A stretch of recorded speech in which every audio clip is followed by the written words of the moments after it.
We have about 55 minutes to our welcome reception, and my interest is to have everybody else's interest at heart. So I want to get us through this well, so we can all learn a little bit from your input and your comments to my work, and then we'll have a little bit of good time at the welcome reception. So my name, I am Tereza Capelos. I am the president of ISPP. It's difficult to grasp that. It's difficult to accept it, but it's very enjoyable to experience it. I want to thank you all for being here. It's been challenging to get us all here, from flights, from pandemics, from family obligations, and so many other things that have been going on in our lives the past 3 years. But what we have sensed, both Stavroula and Alex, our program chairs, who are here today, and you can see them because if you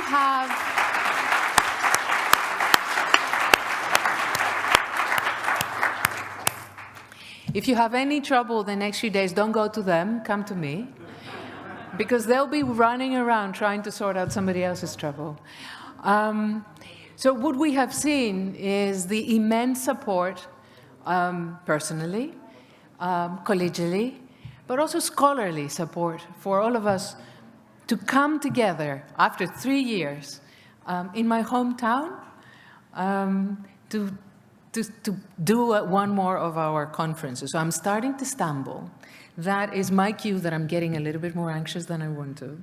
So I'm just going to start. I'm not going to lie, I'm very nervous. Because of the immensity of the position itself, being a president of the society, is one that comes with a lot of responsibilities, a lot of obligations, and a lot of receiving love and gift and appreciation. I want to recognize all my teachers that are in this room, that will always be my teachers and my inspiration and my source for knowledge. I want to recognize my students and my colleagues, my fantastic co-authors. And I'm here to talk to you today about democracy as an achievement. You can see it, I can see it, okay. We're going to go through this. So I have to be conscious of the mic. So as I slide through my slides, I have to keep an eye on that as well. So my title, I wrote it down. I am not a writing down speaker, but again, the significance of the post, I think, requires it. So bear with me as I go through my notes and I introduce you to the subject that I have been really interested in the past few years. It's not where I started. I'm a quantitative political psychologist. I was trained at Stony Brook. I know experiments and surveys very well. But then, after a while, I started thinking maybe we need a little more. We need to think a little bit deeper to understand the challenges of our democratic experience in our societies.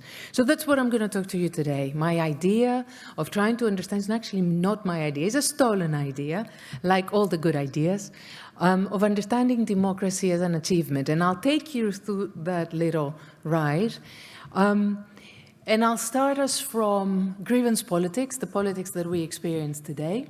And then I'll try to arrive to how I think we might be looking at a potential way of understanding this in a novel way, which hopefully will inspire more work and will put to test some of the theoretical hypotheses that I am proposing to you here today. This is not going to be an empirical talk, although I couldn't resist, so I have one slide with a table, just to get everybody a little happy. So I'll start from the political realities of grievance politics that we all experience today, both in our political world, in our personal lives as well, and in our academic profession. I'm going to introduce to you the notion of democracy as an achievement and where I borrowed it from. I'm going to propose that democratic politics is something that we work towards to achieve and not something that we are entitled to, or a state in which we live. The way I'm thinking of it is a process of individual, group, collective maturation, rather than a state, as I said before. And that process does not come with entitlement, it comes with responsibility. And I'm going to be talking to you about that today.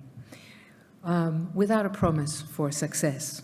So that might make us a little bit more nervous, a little bit more uncomfortable, but I think that's part of the talk as well. So let's start with contemporary politics as we know it. The term dark is often one that we use. We describe it as angry, uncivil, bitter, vengeful, and we record extreme polarization in the world around us in our studies. We see that citizens see party politics and intergroup relations as enemy struggles with little room for compromise and concessions. And we measure anger and fear in our experiments, in our surveys. We pick up on envy, on hatred, on resentment in our qualitative interviews.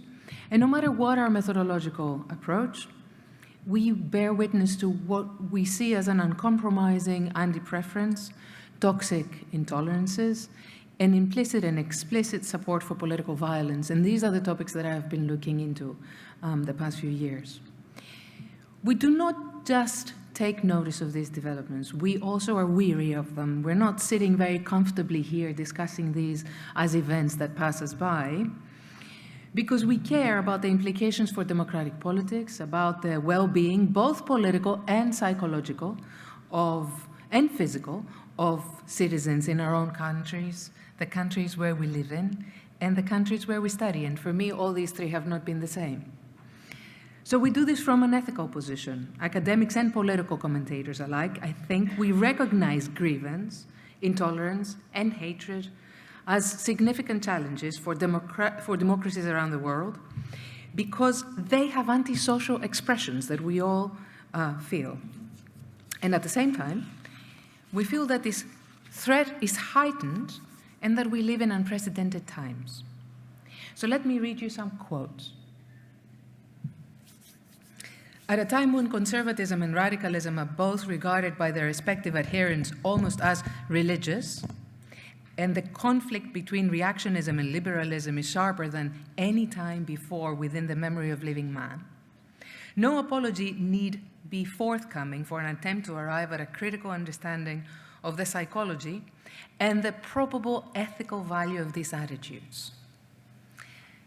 Interest conflicts are now so commonly pursued and inflamed by the passionate praise and blame propagandas of sentimental, egotistical, and class-conscious reactionaries, conservatives, and radicals. This resonates, right? Okay. So what is interesting to know is that this text is from Albert Wolff's book, Conservatism, Radicalism, and the Scientific Method, that was published in 1923. The book resonates with us so well because it talks about things that were happening in 1923 that are very similar to our realities today, 100 years later. So the challenges we face are significant. They were significant back then, they're significant now, but they're not unique to our lifetime, and it is important for us to recognize this. So it appears to me that grievances, frustrations, polarization, intolerance, as well as greed, envy, the fear of uncertainty we are all uncomfortable with at some point in our lives, are part of our human condition, and they will always be with us. So eradicating them is nonsensical. While we do not want to dismiss the challenges of today, we also do not want to exaggerate them, and we do not want to over-dramatize them. By exaggerating them, the perceived magnitude of our troubles overwhelms our ability to address them. And by over-dramatizing them, again, the perceived uniqueness of our special experiences isolates us from others and prevents us from recognizing similar challenges in our past, in our present, and in our future. Our ISPP conference is one opportunity where we can actually come together and recognize these shared challenges in our panels, in our roundtables, in our discussions in the lobby, and the commonalities between them as we study political psychology across different contexts. So we have the opportunity as scholars to acknowledge and borrow and lend tools from each other and study this better. So I want to encourage us to do this a little bit more rather than remaining within the silos of our mini research areas and disciplines. So if many of the challenges that we are facing today are not new, what is new? I think the times we live in come with a very particular feeling, a very genuinely unique feeling to them. That is the desire to want to feel special. It is a narcissistic, I think, preoccupation of ourselves that ensures us that we as subjects or even objects of our own observations are more important than anything else, than anyone else around us or other groups that we live with. George Herbert Mead noted this back in 1934 in his very astute analysis of the relationship between the I and the me, how I see myself as an object and as a subject. In his book, Mind, Self, and Society. And Christopher Lasch also put it down in 1979 when he identified the culture of narcissism that he described as the normalized pathology that spans across social and political life. So psychology teaches us that primary narcissism is a developmental stage. It's okay, everybody has it. It's essential for human beings and central for the development of consciousness. So we don't want to attack narcissism. This is not the scapegoat we want to go after. We all want, when we're young, to be cared for. We want to be looked after. We want to be recognized, nurtured, fed, protected. We want to be the apple in our carer's eyes, and that is narcissistic by default. But what we are left with at the end is our ability to grow out of this. If we are not able to grow out of it, and what we end up using is only the reflection of ourselves in the eyes of others, then the development of our sense of self is stalled. And stalled is also our maturation, our capacity to grow. So when we discuss democracy as an achievement, we also think about the challenges of taming narcissism in politics for individual citizens. Some of you are working on that, for members of groups, for leaders, and for nations. You can look at it collectively and individually as well. I borrowed democracy as an achievement from Donald Winnicott in his article, Some Thoughts on the Meaning of the World Democracy in 1950. He approached democracy not as a state under threat, but as an individual and collective achievement, founded on acknowledging frustrations, respecting differences, and seeking pro-social solutions. Approaching democracy as an ongoing project, similar to our own growing up, our own maturation, gives us a lot to study. It urges us to examine the psychological processes that take place at the interpersonal, the intrapersonal, and the socio-political level that we engage with. It also urges us to examine how they contribute or they hinder psychic and developmental and psychological and political well-being. I think this affords us a far richer understanding of the political psychology of the contemporary challenges that we're facing, both at the national, the regional, and the global level, than the approaches that we have been adopting so far. So approaching democracy as an achievement highlights our responsibilities also for our choices and the hard work that is necessary. It recognizes the fundamental uncertainty of the outcomes that we also as academics find so difficult to tolerate. So let's start. For a while now, I've been researching the psychology of reactionary orientation. There. Oh, I skipped the article. I might forget this. Particularly the core values the reactionary orientation adopts, the anti-stances it supports, and its affective base that rests on a blend between anxiety, frustration, and envy that we will discuss shortly, scholars identified in the literature as ressentiment. Recently, I have come to see reactionism, ressentiment, and collective narcissism as the antisocial triad of grievance politics, because I think they are interlinked and they feed off each other. And I want to explain to you today how they link, how they manifest in the context of contemporary grievances, and how together, interactively, they stall development, democratic development. So I actually approach them as reversions, taking step back, losing our step, rather than external threats to democracy. I don't see them as an external attack from the outside. So let's start with reactionism.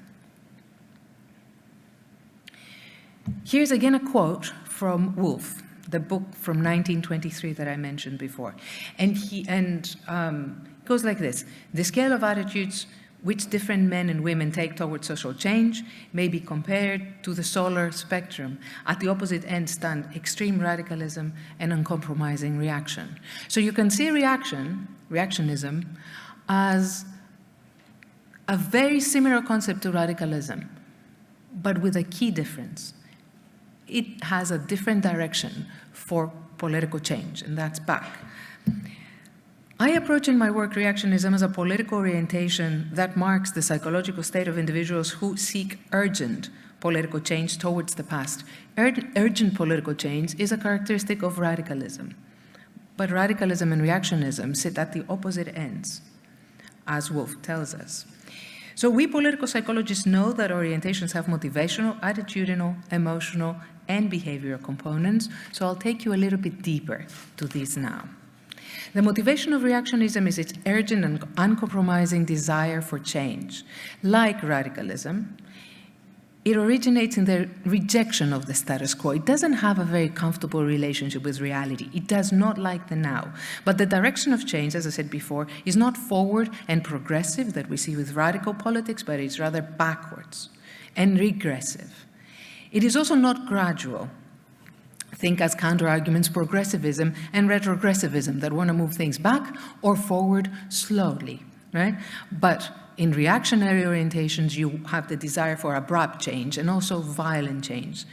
And what with Alexia Katsanidou and Nicholas Demirdzis we write about is that reactionism and radicalism make up the Janus face of animus politics. So if you think of animus politics as one body, it has two faces. One is looking back and one is looking forward. They share the desire for this urgent and uncompromising political change, but they look at opposite directions. So taking a closer look at the core values of reactionism, we find that it supports aversion to the new, it hails tradition, and it finds meaning in what is tried and tested, rather than what is novel and adventurous. Is security important for reactionism? Not so much, because this would compromise its desire for change. So unlike conservatism that wants to preserve the status quo and wants to secure in the now experiences, reactionism wants to bring things back, to reinstate in the past, the present. It has a sense of insecurity, but its sense of insecurity, as Katerina Kinvo and Paul Nesbitt-Larkin would say, I think their ontological insecurity, it's pegged against the present and the future. That's why it looks backwards, seeking solace in the past. What stresses reactionaries out is an uncertain future, in other words. Yeah? And that is why this security is fundamentally unattainable, because if you turn away from your future, you've got nowhere to go. Yeah? But that's for another talk. So attitudinally, the reactionary orientation is expressed in bundled anti-stances, and this is important. These are not the single antis, not one anti-immigration, anti-EU, anti-elite, anti-vax, anti-expert, anti-climate change, anti-globalization, all of them together. Yeah? We recognize that these anti-narratives are very dominant in Western politics, and several scholars have investigated this further. But we also notice in our research that they sit very comfortably with a reactionary orientation because they are voiced as an opposition to the status quo. These anti-preferences of the reactionaries are consistently negative, but at the same time uncritical. They have nothing pro to offer. Yeah? And when you poke a little bit further to try to understand what they're based on, you don't get very much.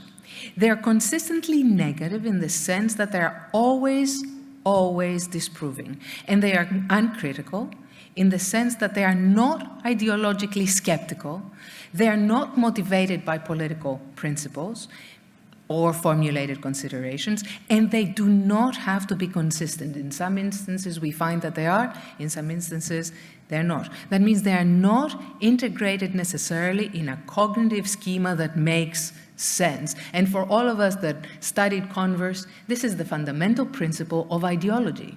Yeah? Making sense of the world through a cognitive construction. That's missing. But this lack of consistency does not seem to bother them, which means it's not ideological.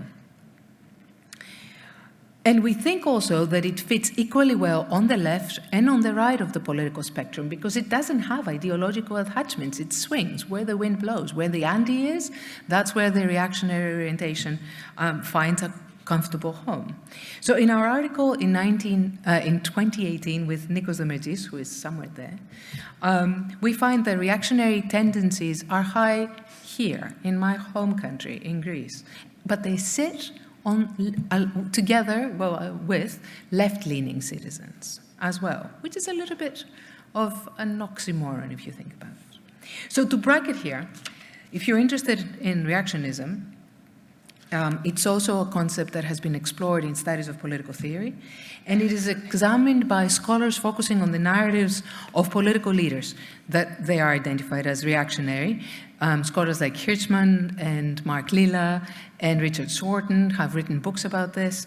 They do not talk about the psychological orientation of reactionism, which is what I care about and what probably you care about, but they provide us valuable historical examples of its manifestations in leaders of political parties across time. So if you're interested, it gives us a good theoretical, historical grounding. Okay, so by now, you have a good sense of what the reactionary orientation is about.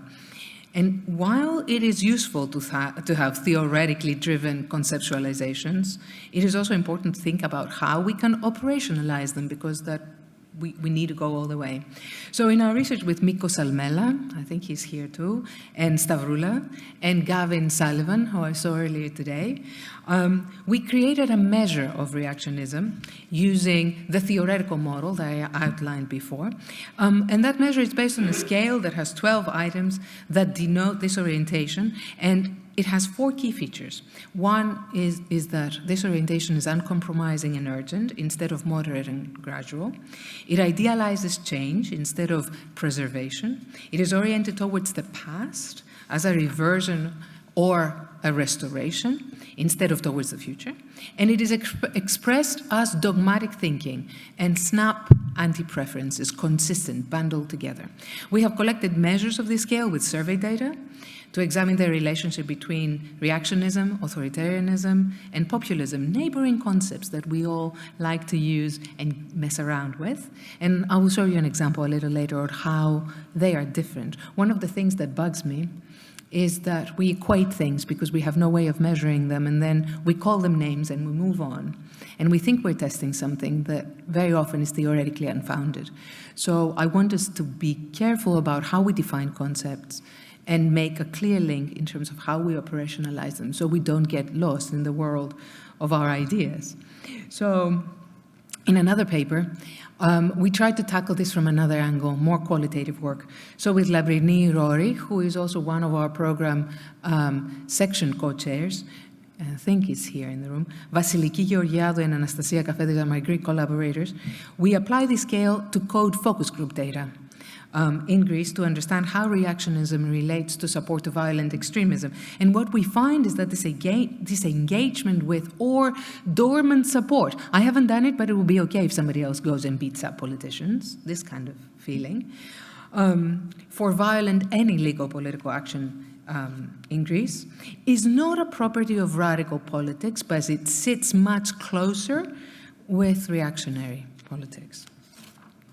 So this matters because if reactionism, in our analytical radar as political psychologists, is linked with extreme politics, we also need to be thinking which way this political system or this orientation wants to move towards, backwards or forwards, and this matters.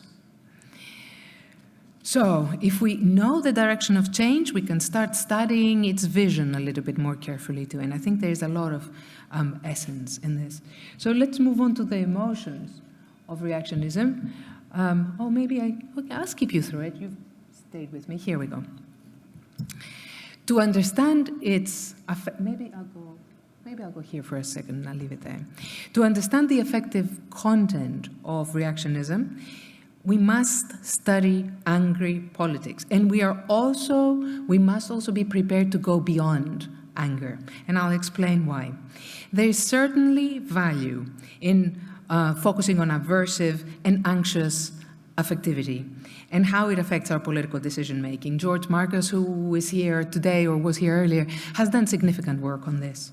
So we recognize that individuals have emotional reactions to political stimuli, but we also recognize that there are complex emotional reactions that blend emotions. In their political interactions, individuals, they don't just feel angry and anxious, although we might feel more comfortable if they did. And when they report their feeling of anger or afraid, we also have to qualify it and ask ourselves, maybe it is because they're afraid of admitting that they feel deeper, more nasty feelings. And we also have to keep into account that certain emotions like anger and fear are socially acceptable, and they fit the broader political narrative of what citizens think they are allowed to feel and express within the context of populist politics. To give you an example, at the time of Brexit, because I live in the UK, I was repeatedly invited, like I'm sure many of you have as well, by journalists to comment on angry citizens. I had to give my insights. And I told journalists, people hear that it's okay to be angry. You write it's okay for them to be angry. We tell them it's okay to be angry through our studies. So they tell us they're angry. And then everybody goes to bed happy, right? No. So we need to do a little bit more. As political psychologists, we can do more. Journalists perhaps do not have the empirical toolset or the theoretical training to delve a little deeper, but we do. We have the tools to interrogate the nature of this assumed anger. And we know that individuals follow different behavioral routes when they feel angry and switch to different actions when they're anxious, okay? Hopeful or enthusiastic. So we can look at their actions to see if they match the patterns of the assumed emotional content that we would expect from anger. We can also examine the duration of their feelings and classify them as direct responses to political stimuli, which is what anger is about, or long-term, chronic emotional conditions. Because we know that discrete emotions are not meant to denote long-lasting affective experiences. There are different concepts for that. If an emotional experience is long-lasting, then discrete emotional reactions are not the classification we need. If we keep using it, it's a cop-out. We are responsible for that. We need to recognize it. We also know intuitively and also academically that individuals experience different emotions simultaneously, and they can oscillate between complex affective states that blend their discrete emotions. This oscillation happens to me a lot, even now. Yeah? So this invites us to consider more complex emotional experiences that blend discrete ones. In a working paper with Mikos Almela and Gabi Akriciunata, who is one of my students, we took on this task and we studied anger. So what we did is we coded the content of 123 statements of people that self-identified as angry. We found them to be a lot more than just angry. They were angry, but there were other things as well. In about 83% of these statements, the content exceeded the boundaries of what we would conceptually identify as anger and contained mentions of victimhood, envy, powerlessness, and destiny. The anger-focused interpretations of societal dissatisfaction and grievance of these individuals concealed, I think, generalized discontent, repressed aggression, bitterness, and frustration. And they expressed envy through their desire to spoil the privileges that others enjoy. And a few times also they expressed shame from being left behind, forgotten, or dishonored. This seething cauldron of emotions that blends frustration, aggression, and anxiety is known in the literature as ressentiment. If ressentiment was a flavor, it would be sour and bitter. It is popularized in Aesop's parable of the fox and the sour grapes, and those of you that are Greek in the room, we grew up with this. And here's a short poem by Alpha Ben from 16. It's been with us for a long time, this very complex emotional experience, 1687.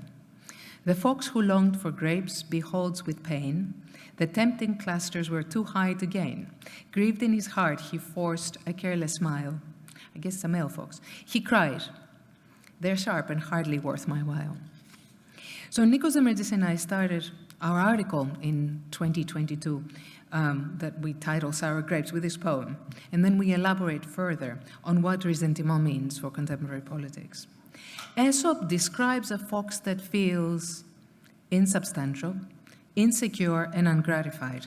The fox attempts to change the meaning of its painful and frustrating reality, from constantly failing to get what it wants, through transvaluation, this is a psychological process, changing the value of things, the value of itself as a fox that is incompetent or impotent, and the value of the thing that it covets, that it cannot get.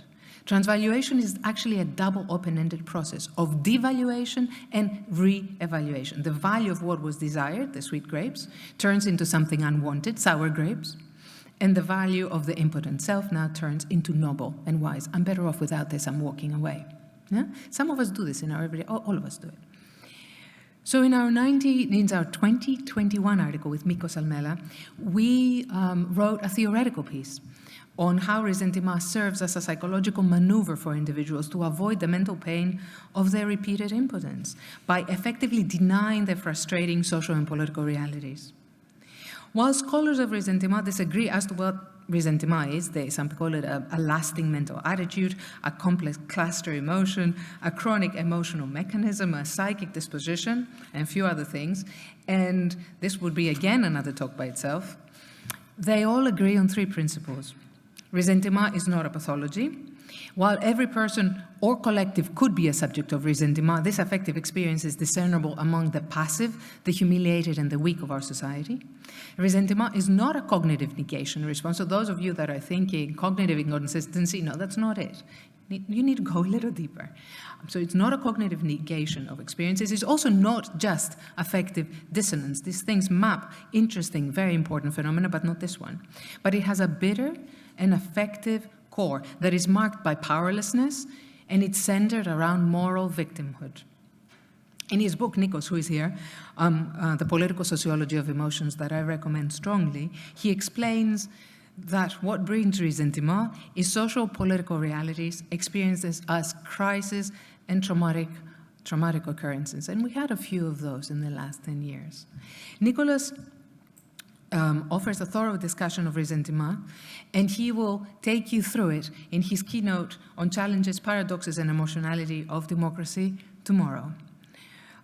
It will, I think, open up the borders of our knowledge and our understanding and invite also more opportunity for discussing this further. So my research agrees with scholars that note that the crisis of recognition and the need for individuals to be seen fuel insecurities and frustrations that sow the seeds of ressentiment. For these reasons, we can theorize, or we do theorize, ressentiment as the affective undercurrent of grievance politics. Scholars who work on this see ressentiment as an individual and a collective affective response to the perfect storm of social, political, and economic crises experienced around the globe, like institutional challenges like the crisis of the European integration, immigration, globalization, financial challenges like the global subprime mortgage crisis, the European sovereign debt crisis, and the crisis of misinformation and post-truth politics, and we'll get there in a bit. So we think it is evident in the growing support also of populist parties. So I urge those of you that study populism to look a little bit there. The rise of anti-preferences that we discussed earlier, and the upsurge of anti-establishment sentiment more broadly. Ressentiment is not resentment. Resentment denotes moral anger at unfairness or injustice that involves the perception of your ability to do something about it, to act. Resentment, indignation, and hatred, reinforced and validated by social sharing, can be the outcomes of ressentiment, but they can also exist outside ressentiment. So when you see resentment, it doesn't necessarily come through ressentiment, but it might have been following it. Ressentiment is also not anger. We know this from our studies, but we also know it theoretically, because if you study theoretical work, you find that ressentiment contains the indignation of anger, but also it blends with it some things that sit uncomfortably for empirical political psychology, like envy, shame, and it's also inefficacious. It comes with a powerless sense of victimhood and inferiority that promotes inaction rather than action, so you can tell it by its outcomes. Mikos Almela and I argue that ressentiment has the properties of an emotional mechanism. It transmutes, it changes the emotions of powerless individuals into other focused negative emotions without requiring any additional external input. No information, no need for leaders to jump in here. Once you're in ressentiment, that happens by itself. When it's socially shared, it generates states of collective narcissism. It promotes fanaticism and antisocial engagement. And I will elaborate a little briefly on how ressentiment works. Miko and I identified 4 stages of it. Individuals experience the chronic relieving of repressed and endless vindictiveness, hostility, envy, shame, and indignation because of their inability to acquire something they desperately covet. And through ressentiment, what is unconsciously desired is now negated, transvaluated into something that is spoiled, rotten, and undesirable. The view of the self is also transvaluated as a morally righteous victim. Through social sharing, these individuals project their hostility to socially identified targets, and they express resentment, they express anger, they express their hatred. So what we see is the expression, but not the psychological mechanism that generates it very often. And we also see them expressing pride, hope, and enthusiasm about their new place in their often imagined world. This gradual and in some cases rapid slide into ressentimental politics is paved with affective and cognitive distortions about the external world and the external others that promote this exaggerated threat of attack, as well as an inflated, here's the narcissism, sense of self, centered around an axis of morally righteous victimhood. If you see this in your studies, you are probably looking at ressentiment in the eye. Through defenses that deliver transvaluation, one leaves behind the self's position of the victim, but they carry with them the perception, the image, the fantasy, call it what you like, it's not relevant for here, this fantasy of victimhood, which has developed in one's own mind.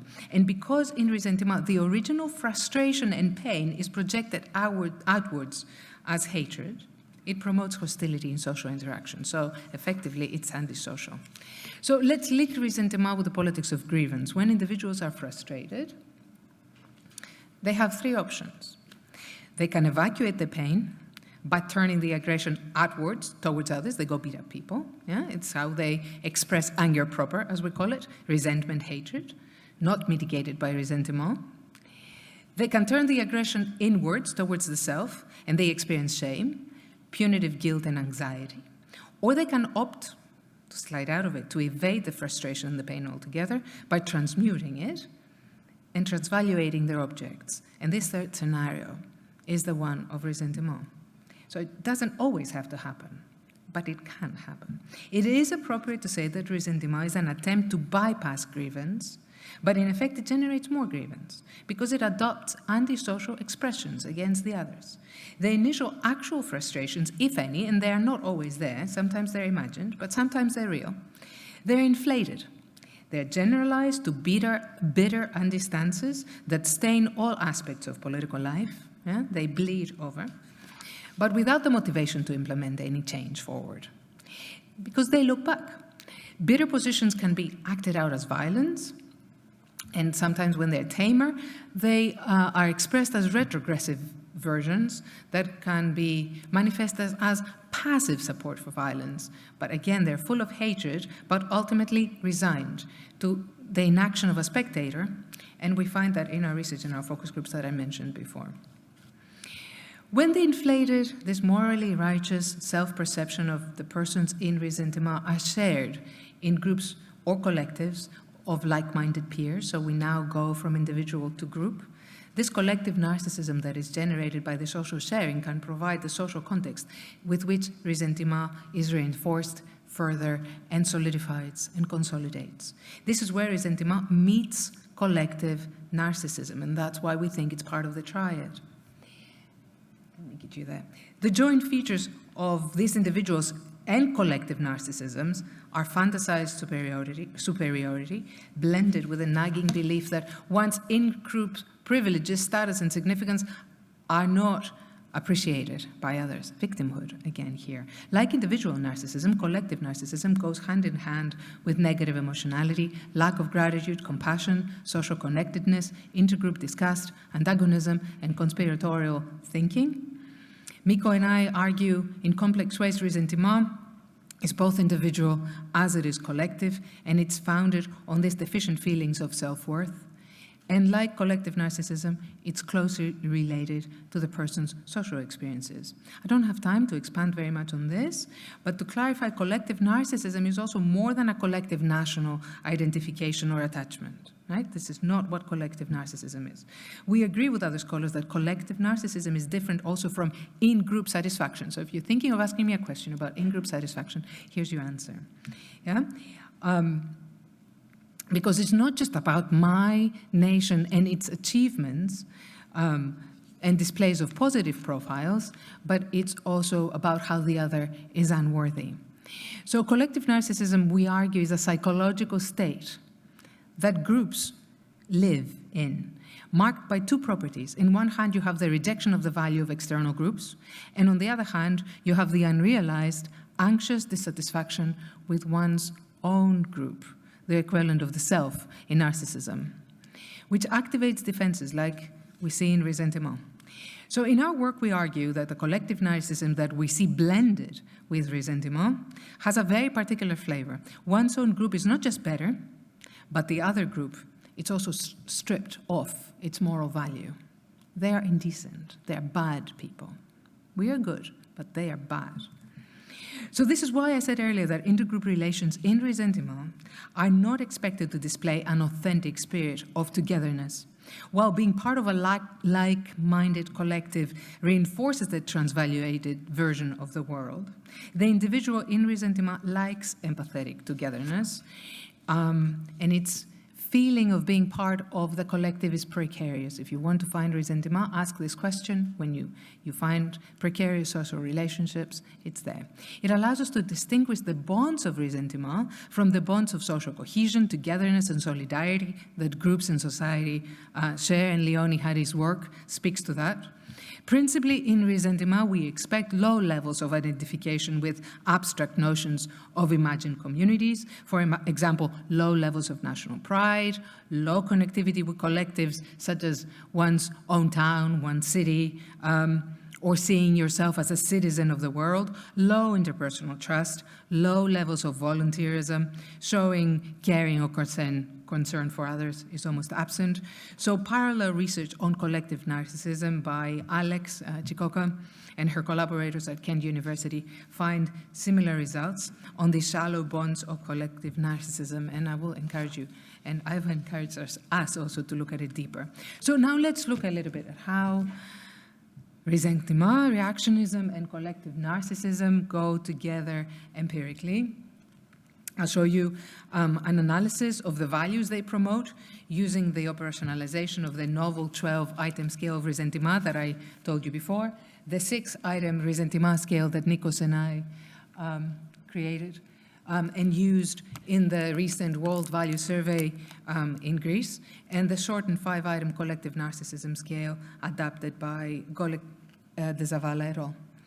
I will also show you how these link with the values of populist preferences, like populism as a thin ideology, and authoritarianism, measured by the 6-item very short authoritarianism, the VSA scale, by Bezumek and Dakic, which abbreviates the right-wing authoritarianism scale of Altermeyer. So populist preferences, measured here by the, is this okay? Yeah, by the populism scale, can in certain political contexts relate to the retrospective gaze of reactionism. Some contemporary populisms are backward-looking. We know that. Some populisms do not have to be retrogressive. They can be progressive too. The main core of populism is people-centrism, anti-elitism, and anti-pluralism, right? And there are many more competent scholars than me to talk about this. Seeing their relationship from the side of reactionism, however, anti-preferences are properties of reactionary attitudes, but people-centrism is not.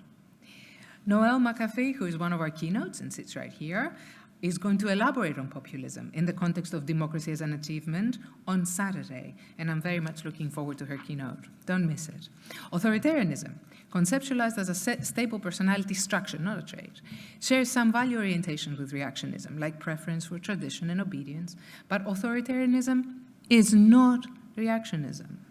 It implies a firm and lifelong ideological outlook driven by fear and uncertainty, rather than the reactionary desire to turn things back. That is not linked to ideological thinking, as I was telling you before. So here you see the core values related to each of these concepts, noting the stark differences. I think it is important to look at values. That's what motivates us. So if we want to understand concepts, looking at the values that they drive on is good. The data comes from a national representative survey we conducted in the UK in 2020, July and June, with about 500 participants. And what you see is reactionism correlating positively with security and tradition, negatively with stimulation, denoting the preference for this orientation for the old and tried, and its aversion for new experiences. You also see ressentiment correlating negatively with new experiences, self-direction and autonomy, pointing to being an emotional mechanism that marks individuals with low agency, low capacity for action. And we also see collective narcissism correlating positively with tradition and nothing else. So it's not a political concept, it is a state, a psychological state. We see also authoritarianism as expected here, correlating with security, conformity, tradition, and desire for recognition. And it has a negative relationship with stimulation, but it also has a positive relationship with self-direction and autonomy, and that's not what we see with reactionism. So, populism correlates negatively with security, verifying its anxious nature, and also has a negative relationship in our data in the UK with self-direction, indicating that it can be submissive. Now, I have a lot of pages to go, and I don't have a lot of time. So what are we going to do? I hope you believe me a little bit more now when I tell you that these concepts point to different psychological content, at least in terms of their values, and they are worth investigating carefully and separately and systematically as much as possible. I'll come full circle now and connect the antisocial triad to my focus on democracy as an achievement.